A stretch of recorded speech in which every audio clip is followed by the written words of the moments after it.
ourselves, like Abraham, so seriously, because we live in a black-white either-or world. And whereas God calls us to joyfully offer up our own hearts, we're willing to radically offer up and sacrifice and mutilate everybody else around us, instead of saying peacefully and humbly before our God, "Speak, Lord, your servant is hearing you. What would you have of me?"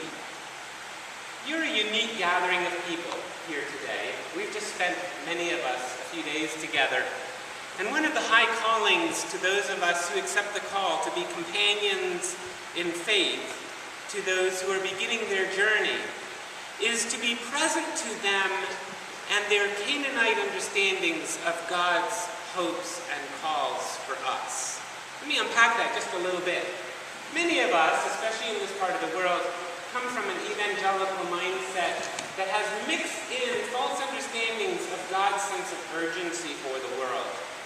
And so our understandings of God's call to discipleship include images of an angry God that exacts vengeance and righteousness to the exclusion of compassion and mercy. And all through our Judeo-Christian heritage, that has been a point of tension. And yet it is supposed to stay as a point of tension, not to be dissolved or absolved. It's a point of tension that exists from our earliest understandings of an angry God to, as we heard in the Psalms and in Genesis and in the Gospel reading, a God that longs to partner with us, a God that has made herself vulnerable to our yeses and nos, a God who longs to co-create the world for which God has been dreaming all these years. And so for us to companion each other in this journey of faith actually calls us to be much more like Sarah than Abraham. We may not resort to Sarah's face-saving manipulations, but there was a grace in Sarah, at least according to this Midrash story, that said, "I know the God that Abraham is worshiping. I know the God that is watching Abraham bind his own son on an altar. I know the God that Abraham thinks he's honoring as he fingers the sharp blade in his pocket, getting ready to offer the most valuable thing he owns next to his own heart.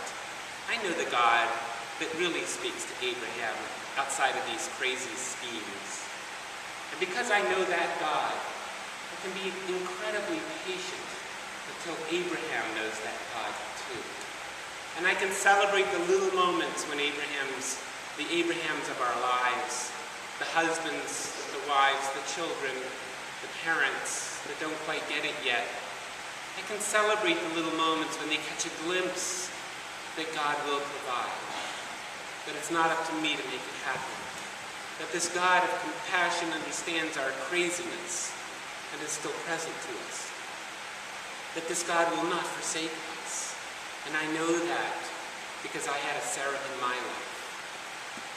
And you know that because God, in her mercy, has offered each of us the path of wisdom and calls us to act in compassion to our brothers and sisters who don't yet know that.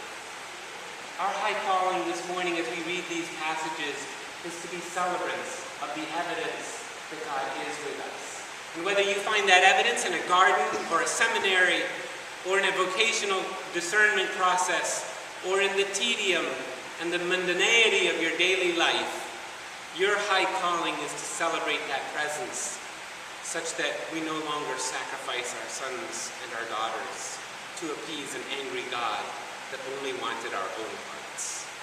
I invite you into this partnership of strategic mischief makers that is growing around the world, that like Sarah in that moment of high drama, we remind each other of the God that is so patiently waiting for us to stop sacrificing everything else and finally say, "No, here's my heart. God has provided all I need. It's right here. My heart. My heart."